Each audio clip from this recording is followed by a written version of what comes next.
नमस्कार जोहार, मैं अनन्या झा और आप देख रहे हैं न्यूज झारखंड। वक्त हो चला है झारखंड की तमाम बड़ी खबरों को जानने का और उनसे अपडेट होने का।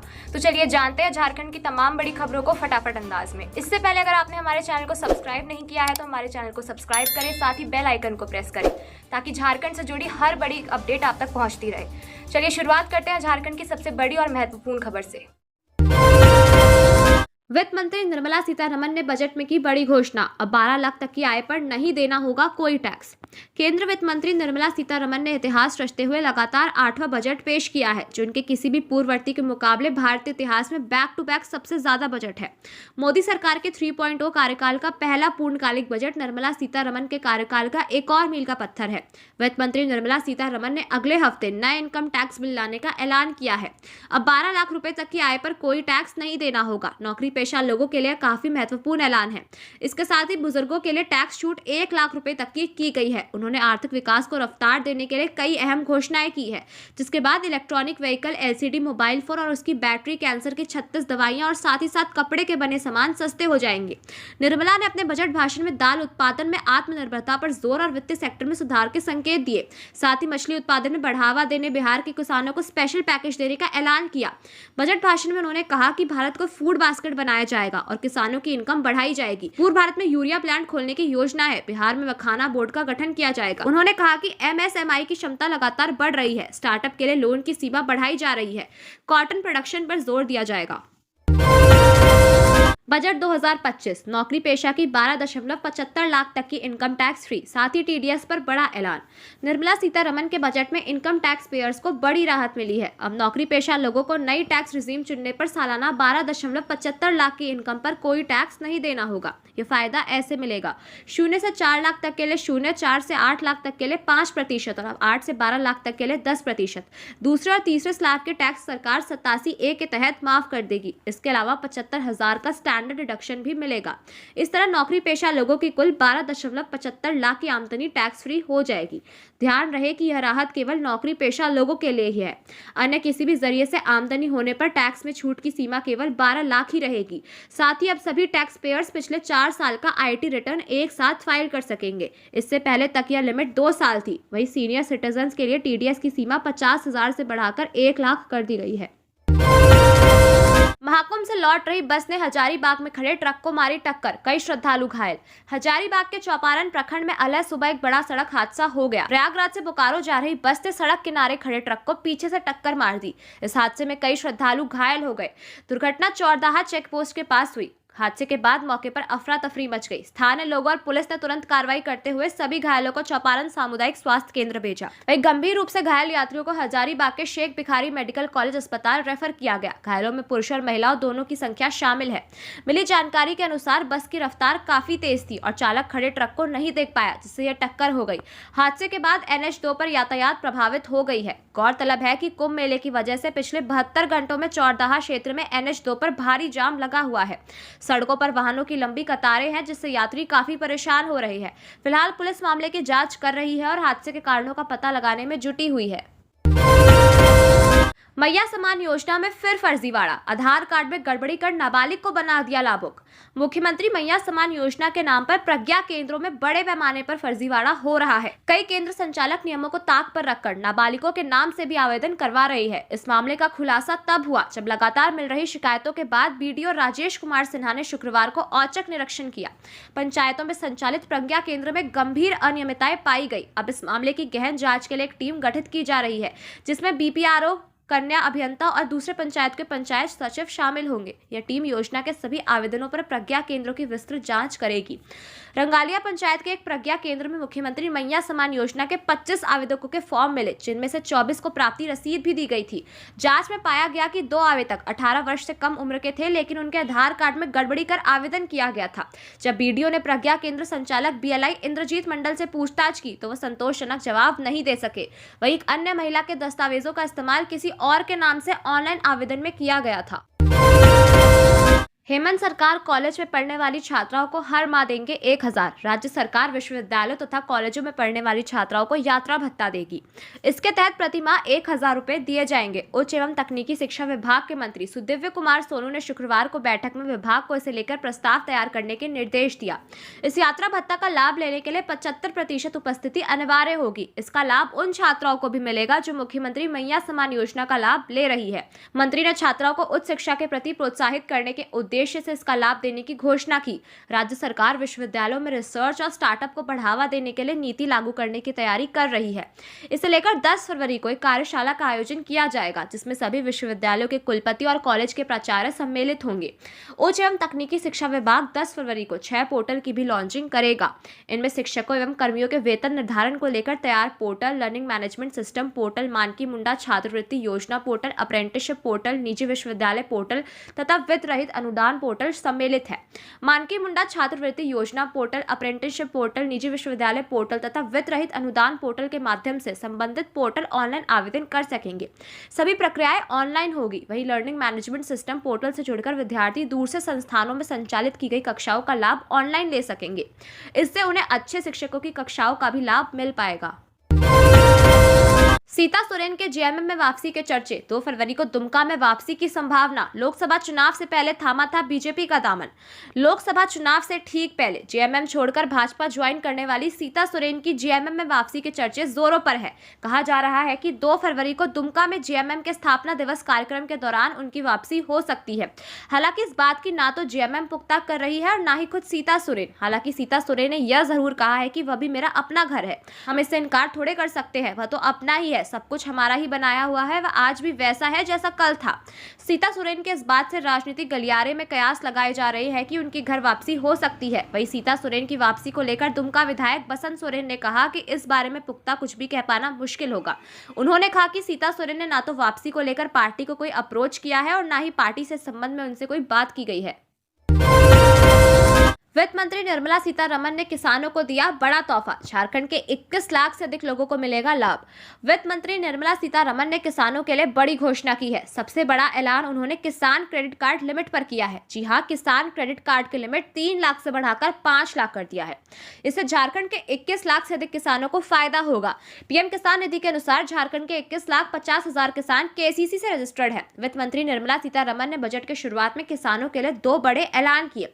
पहली घोषणा प्रधानमंत्री धन धान्य योजना को लेकर किया गया है। इस योजना को राज्य सरकार के सहयोग से देश के 100 जिलों में यह योजना चलाई जाएगी।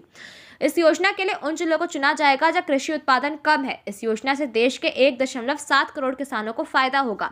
बता दें कि किसान क्रेडिट कार्ड की लिमिट को बढ़ाने की लंबी समय से मांग हो रही है। इस योजना के तहत किसानों को कई तरह के फायदे मिलते हैं। किसान एक ही जगह से कई तरह की कृषि जरूरतों के लिए लोन ले सकता है। इसका आवेदन प्रक्रिया भी बहुत सरल है। किसान क्रेडिट कार्ड से लोन लेने पर ब्याज दरों में 2% की छूट के साथ ही समय से पहले या समय पर लोन चुकाने पर 30% क्विक रीपेमेंट इंसेंटिव भी दिया जाता है। इस योजना की शुरुआत 1998 में हुई थी। पिकनिक मना लौट रही स्कूल बस दुर्घटना का शिकार, दर्जनों बच्चे घायल। खूंटी जिले के तोरपा में शुक्रवार रात एक बड़ा हादसा हो गया। पिकनिक से लौट रही एक स्कूल बस सड़क दुर्घटना का शिकार हो गई, जिसमें दर्जनों बच्चे घायल हो गए। हालांकि राहत की बात तो यह है कि किसी को भी गंभीर चोट नहीं आई। अधिकतर बच्चों के सिर और मुंह पर हल्की चोटें आई है। मिली जानकारी के अनुसार घटना रात 9 बजे रनिया थाना क्षेत्र के मरचा मोड़ के पास हुई। एएसके पब्लिक स्कूल रनिया के लगभग 80 से 90 बच्चे बस से पिकनिक मनाने बसिया के बाग मुंडा जलप्रपात गए थे। लौटते समय बस भालू टोली के पास खड़े ट्रक से टकरा गई। इस टक्कर में कई बच्चे घायल हो गए। दुर्घटना के तुरंत बाद स्थानीय लोगों ने मौके पर पहुंचकर घायलों को तोरपा रेफरल अस्पताल पहुंचाया। डॉक्टरों के अनुसार 3 बच्चे अनुष्का तोपनो 10 वर्ष, जिंदन होरो 13 वर्ष और कृष्णिया सुरीन 13 वर्ष को गंभीर चोटें आने के कारण सदर अस्पताल रेफर किया गया है।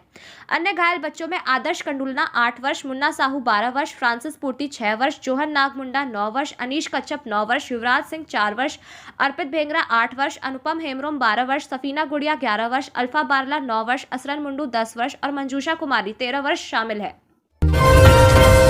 जामताड़ा में दर्दनाक सड़क हादसा, एक की मौत, दूसरा गंभीर रूप से घायल। जामताड़ा नारायणपुर थाना क्षेत्र के दलदला मोड़ पर शुक्रवार शनिवार की दरमियानी रात करीब 12:30 बजे भीषण सड़क हादसा हुआ। एक 4 पहिया वाहन और बाइक की टक्कर में 2 लोग इसकी चपेट में आ गए। जानकारी के मुताबिक मुरली पहाड़ी से नरोडी जसला सुनकर लौट रहे हाफिज बशीरुल्लाह और हाफिज अफरोज इस दुर्घटना का शिकार हो गए। हादसे में हाफिज बशीरुल्लाह जिंदगी की जंग हार गए, जबकि हाफिज अफरोज गंभीर रूप से घायल है और अस्पताल में इलाज जारी है। हादसे के बाद बोलेरो पिकअप का ड्राइवर मौके से फरार हो गया, लेकिन पुलिस ने गाड़ी के हेल्पर को हिरासत में लेकर पूछताछ शुरू कर दी है। फिलहाल पुलिस पूरे मामले की जांच कर रही है। झारखंड में फरवरी के पहले दिन से ही महसूस होने लगेगी गर्मी। चतरा को छोड़ सभी जिलों का पारा 10 डिग्री से ऊपर। आज से फरवरी महीने की शुरुआत हो गई है। आज से ही गर्मी महसूस होने लगी है, तीखी धूप भी लगने लगी है, इसलिए झारखंड के सभी जिलों में तापमान में बढ़ोतरी जारी है। चतरा को छोड़कर सभी जिलों का न्यूनतम तापमान 10 डिग्री सेल्सियस से अधिक हो गया है। बीते 24 घंटे के मौसम की बात करें तो शुक्रवार को चतरा का न्यूनतम तापमान 9.4 डिग्री सेल्सियस रहा। सबसे अधिक तापमान सरायकेला का 34.5 डिग्री सेल्सियस रहा। मौसम विभाग के अनुसार उत्तर भारत में वेस्टर्न डिस्टर्बेंस की वजह से बारिश और बर्फबारी फिर से शुरू हो गई। अगले 4 से 5 दिनों के अंदर झारखंड पर इसका आंशिक असर पड़ सकता है। मौसम में बदलाव होने से रांची का अधिकतम तापमान 29.8 डिग्री और न्यूनतम तापमान 14.4 डिग्री के आसपास पहुंच गया है। अगले 2 से 3 दिनों तक रांची के तापमान में 3 से 4 डिग्री सेल्सियस की बढ़ोतरी होने की संभावना है। मौसम केंद्र रांची के वैज्ञानिक अभिषेक आनंद के अनुसार आने वाले 4-5 दिनों में मौसम शुष्क रहेगा। कहीं कहीं आंशिक बादल छा सकते हैं, जिससे तापमान में बढ़ोतरी दर्ज की जाएगी। हालांकि उन बादलों से वर्षा नहीं होगी।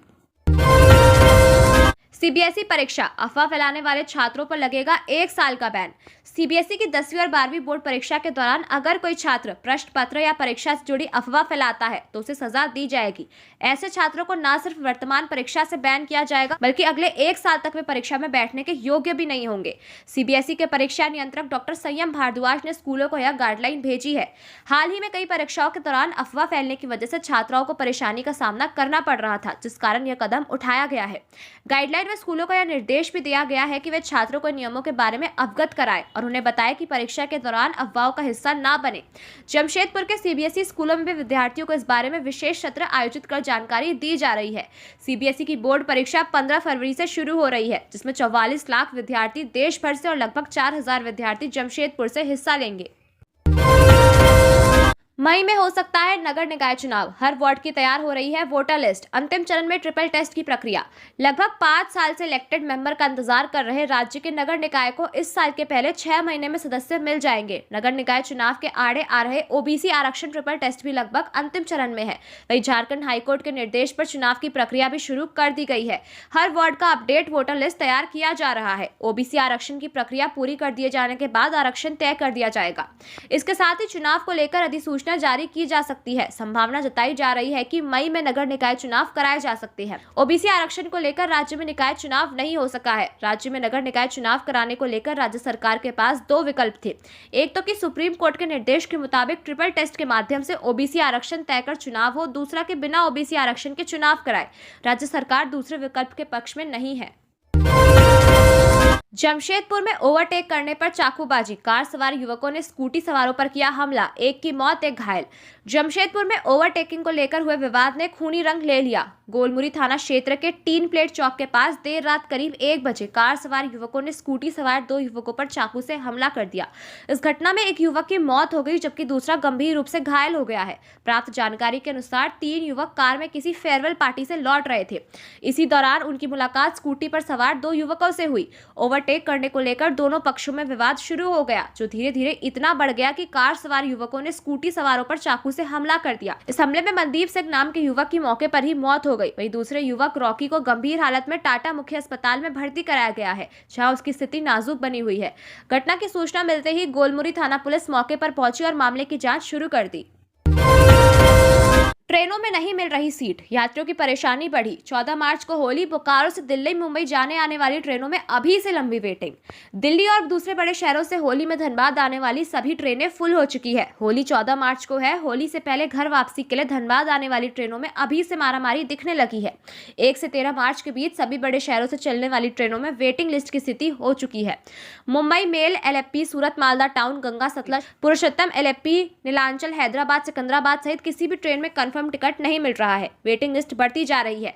ऐसे में वेटिंग टिकट का कंफर्म होना मुश्किल है। तत्काल में भी टिकट मिलना आसान नहीं है। बिना आरक्षण के आने की तो सोच भी नहीं सकते। जबकि होली में ट्रेनों की जनरल बोगिया में भी पैर रखने की भी जगह नहीं होती है। होली में धनबाद के लोग बड़ी संख्या में राजस्थान और मथुरा जा रहे हैं। होली से 1 महीने पहले की तिथि से ही राजस्थान और मथुरा जाने वाली सभी ट्रेनें फुल हो चुकी है। सियालदह, अजमेर, हावड़ा, जोधपुर, बीकानेर, दुरंतो, हावड़ा, बीकानेर, कोलकाता, ग्वालियर, हावड़ा, मथुरा, कोलकाता, आगरा एक्सप्रेस में 1 से 13 मार्च के बीच लंबी वेटिंग चल रही है। झारखंड के युवाओं की बल्ले बल्ले, निकलेगी बम्पर सरकारी नौकरी, हेमंत सरकार का ऐलान। सुप्रीम कोर्ट के आदेश के बाद झारखंड में 26,000 शिक्षकों की बहाली का रास्ता साफ हो गया है। इससे विद्यालयों में पढ़ाई पाठन की स्थिति बहुत अच्छी हो जाएगी। यह बातें चाईबासा परिसदन में मीडिया से बात करते हुए झारखंड के शिक्षा मंत्री रामदास सोरेन ने कहा। उन्होंने कहा कि झारखंड सरकार शिक्षा के सुधार के लिए लगातार प्रयास कर रही है। विद्यालयों में शिक्षकों की कमी दिख रही है, लेकिन कई बार कुछ तकनीकी कारणों की वजह से उसे पूरा नहीं किया जा सकता है। गुरुवार को ही सुप्रीम कोर्ट ने आदेश जारी किया है, जिससे झारखंड में लगभग 26,000 शिक्षकों की नियुक्ति का रास्ता पूरा साफ हो गया है। जल्द ही इस पर कार्य करते हुए आगे की प्रक्रिया शुरू की जाएगी, जिससे बड़े स्तर पर विद्यालयों में शिक्षकों की कमी को दूर किया जाएगा। मंत्री ने कहा है कि हमारा प्रयास है कि छात्र अनुपात में हर विद्यालयों में शिक्षकों की नियुक्ति किया जाएगा। 26,000 शिक्षक नियुक्ति के बाद आगे भी इस पर कार्य किया जाएगा, जिससे झारखंड की शिक्षा व्यवस्था को पूरी तरह बेहतर बनाया जा सके। खूंटी के ढाबे में लंच करती दिखी बॉलीवुड एक्ट्रेस सारा अली खान, फैंस के साथ ली सेल्फी। बॉलीवुड अभिनेत्री सारा अली खान शुक्रवार शाम अचानक खूंटी के एक ढाबे में पहुंची। वे यहां करीब आधे घंटे तक रुकी और फिर राउरकेला के लिए निकल गई। सारा अली खान रांची एयरपोर्ट से सड़क मार्ग से राउरकेला जा रही थी, जहां उनकी फिल्म की शूटिंग होनी है। मिली जानकारी के अनुसार रांची खूंटी मुख्य मार्ग पर सफर के दौरान सारा अली खान ने एक ढाबे पर रुककर लंच किया। उनके साथ उनका मैनेजर और बॉडीगार्ड भी थे। जब वे होटल में पहुंची तो किसी को अंदाजा नहीं था कि यह एक मशहूर बॉलीवुड अभिनेत्री है। लोग सोच रहे थे कि कोई सरकारी अफसर अपने बॉडीगार्ड के साथ आया है। बता दें कि सारा ने ढाबे के वेटर से अपने साथ लाई मक्के की रोटी और सरसों का साग गर्म करने को कहा। इसके अलावा उन्होंने सलाद, पापड़ और अपने बॉडीगार्ड व मैनेजर के लिए फ्रूट सलाद और पानी और कॉफी मंगाई। शुरुआत में किसी को पता नहीं चला कि सारा अली खान वहां बैठी है, लेकिन जैसे ही लोगों को एहसास हुआ कि यह बॉलीवुड स्टार है, सभी उन्हें देखने के लिए उमड़ पड़े। सारा ने किसी को निराश नहीं किया और फैंस के साथ सेल्फी ली। वहीं ढाबा संचालक विमल जायसवाल ने बताया कि सारा करीब आधे घंटे तक वहां रुकी और बहुत ही सादगी से अपने साथ लाया हुआ खाना खाया। उन्होंने खुद कोई अतिरिक्त खाना ऑर्डर नहीं किया। जब होटल मालिक को पता चला कि उनके ढाबे में सारा अली खान आई है, तो वे खुद उनसे मिलने पहुंचे। प्रार्थी को पेंशन से काटे गए राशि का भुगतान करें, अन्यथा स्वास्थ्य सचिव हाईकोर्ट में 7 फरवरी को हाजिर हो। हजारीबाग के तत्कालीन सिविल सर्जन के पेंशन में से 20% राशि 3 साल के लिए कोर्ट जाने के मामले में दायर अवमानना याचिका की सुनवाई झारखंड हाईकोर्ट में हुई। कोर्ट ने सरकार को निर्देश दिया कि अगली सुनवाई 7 फरवरी को या तो कोर्ट के आदेश के अनुपालन करते हुए प्रार्थी को उसके पेंशन से काटे गए राशि का भुगतान करे, अन्यथा स्वास्थ्य सचिव अदालत में उपस्थित हो। दरअसल प्रार्थी डॉक्टर दीनानाथ पांडे के हजारीबाग सिविल सर्जन रहने के दौरान समान आपूर्ति का सुपरवाइज सही ढंग से नहीं करने को लेकर राज्य सरकार की ओर से 3 साल के लिए उनके पेंशन से 20% की राशि काटने का आदेश दिया था। हाईकोर्ट की एकल पीठ ने प्रार्थी को राहत देते हुए सरकार के आदेश को निरस्त कर दिया है। वहीं खंडपीठ में भी प्रार्थी को राहत मिली थी और सरकार की अपील खारिज हो गई थी। झारखंड के शिक्षा मंत्री को कोर्ट ने दी राहत, आचार संहिता उल्लंघन मामले में किया बरी। एमपी एमएलए विशेष न्यायालय ने पूर्व भाजपा जिला अध्यक्ष दिनेश कुमार और झारखंड के शिक्षा मंत्री सह पूर्व झामुमो जिला अध्यक्ष रामदास सोरेन को बड़ी राहत दी है। कोर्ट ने 5 साल पुराने आचार संहिता उल्लंघन मामले में दोनों को बरी कर दिया। कोर्ट ने पर्याप्त साक्ष्य के अभाव में यह फैसला सुनाया। दरअसल यह मामला साल 2019 के लोकसभा चुनाव के दौरान का है। सोनारी थाना में कांड संख्या 52/2019 के तहत मामला दर्ज किया गया था। उस समय रामदास सोरेन झामुमो के जिला अध्यक्ष थे और दिनेश कुमार भाजपा के जिला अध्यक्ष थे। दोनों पार्टी के कार्यकर्ताओं द्वारा सरकारी खंबे और सरकारी भवनों पर पार्टी का झंडा और बैनर लगाने को लेकर मामला दर्ज किया गया था। इस मामले की सुनवाई चाईबासा स्थित विशेष अदालत में काफी दिनों से चल रही थी। 7 जून 2024 को आरोपियों की व्याख्या की गई थी और आज दोनों को बरी कर दिया गया। इस फैसले पर रामदास सोरेन ने अपनी प्रतिक्रिया देते हुए कहा कि सत्य परेशान हो सकता है, लेकिन पराजित नहीं। उन्हें न्यायालय पर पूरा भरोसा था। कोर्ट के इस फैसले के बाद दोनों नेताओं को बड़ी राहत मिली है। अधिवक्ता अंकुर चौधरी न्यायालय में बचाव पक्ष की ओर से पैरवी कर रहे थे। आईजी के निर्देश के बाद नक्सली कमांडर नितेश यादव के खिलाफ पुलिस अभियान शुरू, आईईडी व हथियार बरामद।